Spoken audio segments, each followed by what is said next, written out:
Bonjour, je reviens donc pour la deuxième vidéo dans ce cheminement qui est d'apporter des solutions à ce que les Africains traversent. Voilà, je vous ai déjà fait une première vidéo. Voilà, je viens avec la suite pour ne pas faire de longues vidéos qui va épuiser les gens. Voilà, donc excusez-moi.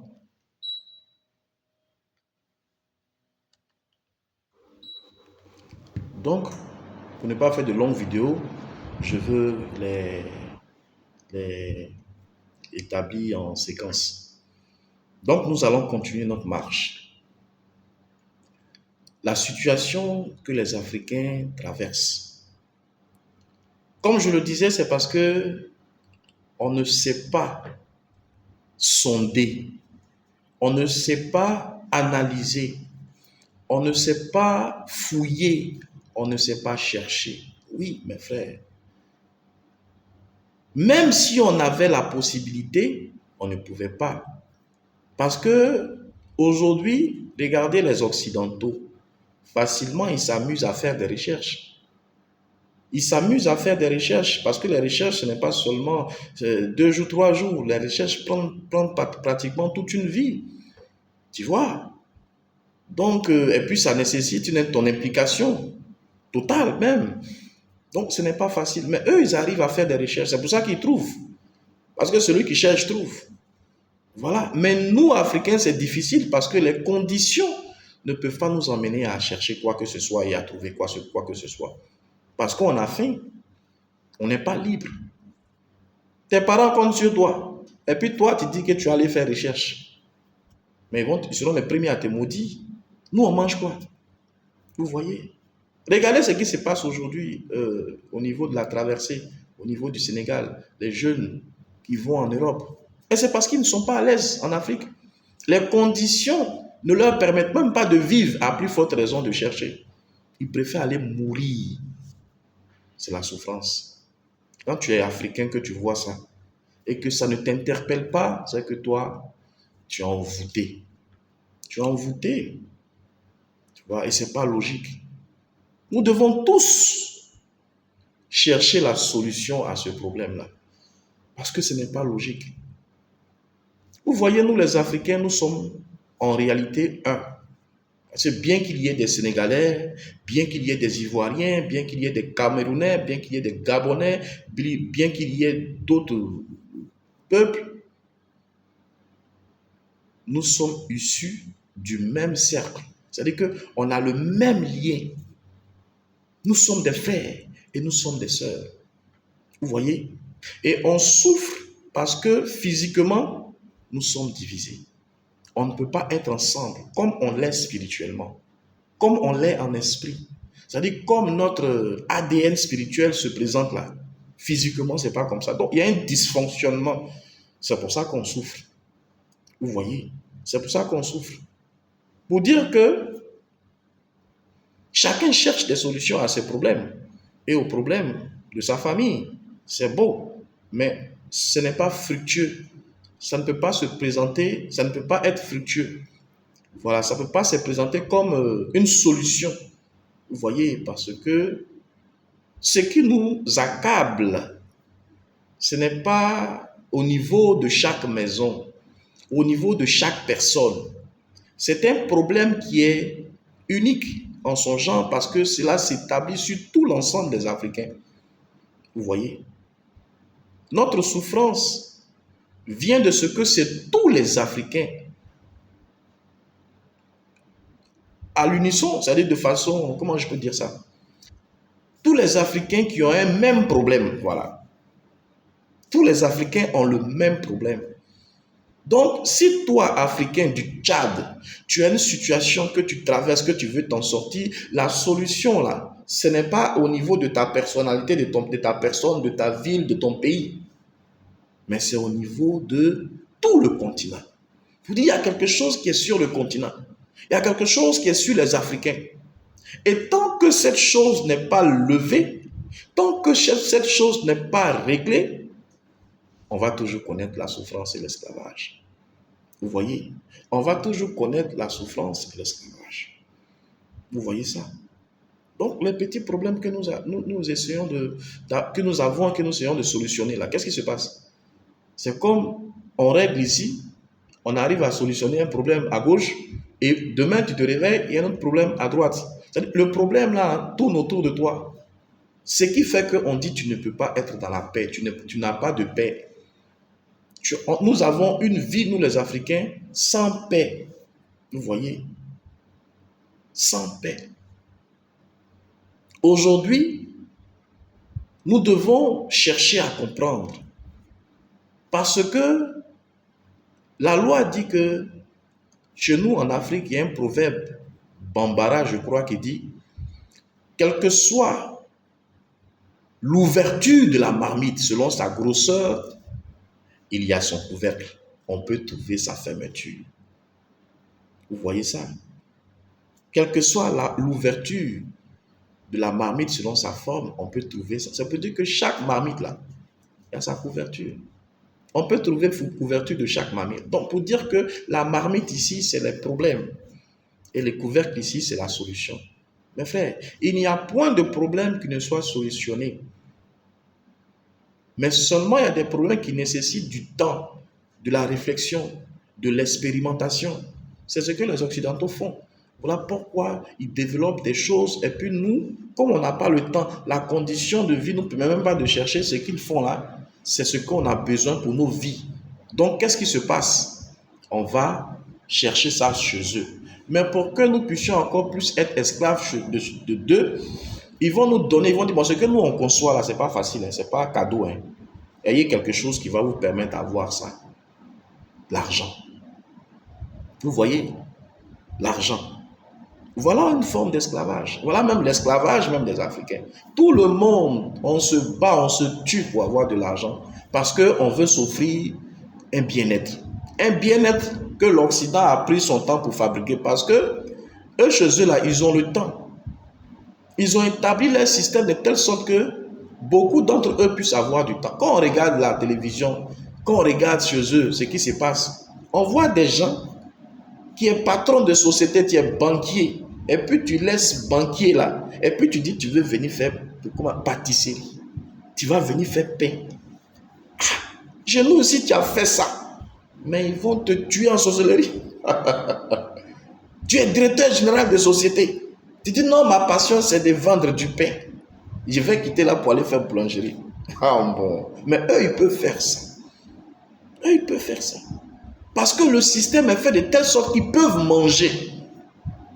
Le système est fait de telle sorte que les enfants peuvent aller à l'école. Leur maison peut être payée. Il n'y a pas de problème. Même dans 10 ans, tu viens, tu peux payer ta facture. Mais nous, est-ce que c'est comme ça? Donc, en fait, ils nous mettent un système qui fait qu'on ne peut pas avoir la paix. On ne peut pas être libre pour concevoir, pour créer nos bien-être. Plutôt les éléments de notre bien-être. Pour que nous puissions dépendre de tout ce qu'ils vont concevoir, de par les ingénieurs, de par les chercheurs, qu'ils ont eu le temps de fabriquer. Vous voyez ça? Ils ont le temps, mais on n'a pas le temps. Ils ont le temps, mais on n'a pas le temps. Vous voyez? Ce qui va faire qu'un petit blanc peut se lever pour aller s'asseoir dans un village africain pendant des dizaines d'années et puis étudier le mode de fonctionnement des Africains et puis ils vont nous dominer. Ils vont aller quelque part au Groenland, ils vont aller quelque part en Asie pour passer leur temps à faire des recherches. Et maintenant, quand ils font des recherches, maintenant, là, on leur donne de l'argent. Vous voyez? Ce ne sont pas des gens qui sont familiaux pour dire que non, j'ai mes enfants, donc attends, j'aime m'occuper de mes enfants. Non, il est seul, il s'en va. Vous voyez? Voilà ce qui fait qu'ils ont dominé et nous dominent de par cette technologie-là, de par cette stratégie-là. Donc nous devons comprendre que nous, les Africains, nous devons sortir de là, de ce piège-là. Et surtout, comme je le disais, le moment est arrivé. L'heure a sonné. Parce que tout ce qui naît sur la terre grandit et meurt. Le temps est arrivé. Et donc, la solution de notre problème-là, qui est établie sur tout l'ensemble-là, se trouve donc dans la Bible, comme je vous disais dans la vidéo qui a précédé celle-là. Vous voyez, la Bible est la clé. Si tu médites la Bible, tu sauras clairement. Vous voyez, Donc, on va essayer de partager ensemble le fruit donc de mes recherches. Et vous allez convenir avec moi que c'est véritablement une vérité. C'est une vérité. Vous voyez, quand vous analysez bien, on souffre. Ouais, on souffre. Depuis tout le temps, on souffre. Depuis l'esclavage, 400 ans d'esclavage. On dit les Occidentaux sont venus nous frapper, nous tuer. Après, ils sont venus pour nous faire la colonisation. Après la colonisation, comment on appelle ça, tout ça jusqu'à aujourd'hui. Mais aujourd'hui, c'est devenu grave parce qu'on a comme l'impression qu'on est possédé par des démons. Vous voyez, on devient méchant. Et moi, j'ai été étonné de voir une actualité en Afrique où on parle d'un Africain qui est devenu un tueur en série. Vous voyez ça? Ce qu'on n'a jamais vu ici, tueur en série, violeur en série. Les choses bêtes de là-bas, là. C'est ça aussi qu'on apprend à faire. Nos enfants, quand vous les voyez, c'est difficile. Ils ont de ces attitudes. L'homosexualité, mes frères, c'est dangereux. Si aujourd'hui, on ne se lève pas, qu'on ne cherche pas à comprendre pour posséder des solutions, les temps qui arrivent là, vous-même vous allez voir. Vous allez voir. Et Dieu va nous laisser subir ces méchancetés-là. Vous comprenez? Parce qu'il va vous dire, mais je vous ai donné l'intelligence. Pourquoi vous ne réfléchissez pas? Pourquoi vous ne faites pas violence sur vous-même pour pouvoir trouver vos solutions? C'est la loi. Il n'y a pas d'élévation sans souffrance. Vous voyez? Donc, mes frères, il est très important de prendre ce que je vais dire au sérieux. Même si ça peut paraître comme un mensonge. Mais ça peut vous aider aussi à creuser. Vous voyez? Mes frères, mes sœurs, au niveau de la Bible, il y a une explication. Parce qu'il y a le cheminement des Africains. De façon d'abord individuelle et de façon, je dirais, collégiale. Sur le plan de l'ensemble des Africains. Vous voyez? Les Africains ont un appel, ils ont quelque chose, ils ont une histoire. Vous voyez? Et on souffre parce qu'on ne connaît pas notre histoire. Pas notre histoire scientifique. Parce que regardez, notre nom que nous portons, Africain, Africa, Afrique, ça veut dire quoi? Qu'est-ce que ça veut dire? Vous voyez, tous les noms impactent et à ça des significations. Et tous les noms des continents là, ils ont leur signification et ça les impacte. Mais nous là, Africains là, c'est qui où? Même si on vous dit que voilà, ça vient de telle ethnie, c'est qui n'est même pas précis parce qu'on ne sait pas. Quand vous cherchez, on ne sait pas. Ils vont dire ça vient souvent peut-être des Berbères ou même souvent de ceci, mais il n'y a pas de précision. Et puisqu'on ne trouve pas où c'est quitté, on ne peut pas savoir la définition. Ce qui est absurde. Ce qui est absurde. Vous voyez? Quelque chose on ne sait pas est établi sur nous. C'est pas logique. Et c'est ce qui est établi sur nous là, l'autre nom là, qui nous impacte nous tous. Parce que selon mes recherches, et ça n'engage que moi, mais je vais vous donner encore d'autres preuves de ce que je vais avancer. L'Africain, Africa, veut dire je suis devenu esclave. Afa Ariaka, qui est devenu Africa. Ce groupe de mots vient d'une langue morte. On ne parle plus cette langue-là. Vous voyez ça? On ne la parle plus. Donc ça veut dire que ce nom est venu nous donner une position parce que forcément ça va nous impacter. L'esclavage. Et comme il n'existe plus en réalité, quels que soient nos efforts, on ne peut pas avoir la réponse. Parce que ça n'existe plus. C'est comme vous partez chez Marabout. On dit va faire médicament, cadenas. Tu fais cadenas et puis tu fermes le cadenas et puis tu jettes la clé. Où tu as trouvé la clé là? Tu vois? Donc il faut une révélation. Il faut une connaissance spirituelle pour que tu puisses trouver la clé. Vous voyez ça? Donc voilà. Ça, c'est ma recherche selon certaines dispositions spirituelles qui m'ont amené à comprendre beaucoup de choses. Et comme il n'y a pas de traces, je ne peux pas présenter cette solution, cette origine-là comme une origine potable, c'est-à-dire que conventionnelle. Non, parce que ça n'a pas d'origine. Il faut vraiment être averti. Voilà, pour dire que voilà le nom que nous portons. Les Européens, c'est quoi? C'est les fils d'Europa. Les fils d'Europa. Et on voit ce que Europa leur donne de manger et puis comment ils nous dominent. La malice, le malin. Vous voyez ça? Donc, pour ne pas que nous aussi, on puisse aussi atteindre, ils vont nous établir un nom qui va nous impacter. Ce nom-là établit une malédiction sur tout l'ensemble des Africains. Parce que nous ne sommes pas des Africains. Et ça veut dire le mot, selon ma connaissance, là, ce que j'ai trouvé là, c'est « je suis devenu esclave ». On ne dit pas « tu es esclave », on dit « je suis devenu esclave ». Ça veut dire « tu n'étais pas esclave avant, mais tu es devenu esclave ». Ça veut dire quoi? Tu peux revenir à ton état initial, mais il faut creuser. Vous voyez? C'est vrai. Où on va trouver la clé? Où on va trouver, puisque cette langue-là, elle ne vit plus, elle n'existe plus. Vous voyez? Comment on va trouver la clé? Il faut donc se référer forcément à Dieu. Parce que Dieu, il sait tout, il connaît tout, il sait où la clé est cachée. Donc, il faut se référer donc à la Bible. Parce que nous, les Africains, nous sommes maudits. Il y a une malédiction. Ce que nous endurons là, c'est le fruit d'une malédiction. Donc, comment j'ai découvert ça et que je savais que je n'avais pas de traces, je ne pouvais pas expliquer ça à quelqu'un de façon crédible. Il fallait que je cherche à trouver une trace crédible que je pouvais apporter aux gens. Vous voyez ça? Et c'est comme ça que donc, je me suis rabattu sur les Écritures. Vous voyez? Et j'ai compris vraiment que effectivement, nous étions maudits. Nous étions maudits. Et j'ai pu comprendre l'histoire des Africains. C'est une malédiction, mes frères. Nous sommes maudits. Tout ce que nous endurons, il y a une malédiction qui est sur l'Africain, les Africains. Donc, ça veut dire que tu peux te défendre, tu peux te débattre à ton niveau, mais tu ne pourras jamais avoir la paix. Tu ne peux jamais être heureux. Tu ne peux jamais sortir de l'esclavage et de la souffrance. Parce qu'il y a une malédiction qui est sur toi. Vous voyez, et dans la Bible, il y a les traces de cette malédiction. Vous voyez, la Bible, les Écritures de la Bible, même Jésus-Christ n'est pas d'origine occidentale. Jésus-Christ n'est pas d'origine occidentale. Ce n'est pas un Occident, ce n'est pas un blanc. Ce n'est pas un blanc, c'est la réalité. Quand vous lisez les Écritures, tout est dedans. Ce n'est pas un blanc, c'est un noir. Il y a des preuves bibliques en profondeur qui révèlent que Jésus-Christ est un noir. Il y a des petits exemples, c'est comme un piège. C'est comme sonder notre intelligence, quoi. Vous voyez, vous devez apprendre. Donc, c'est des codes qu'il va falloir décoder.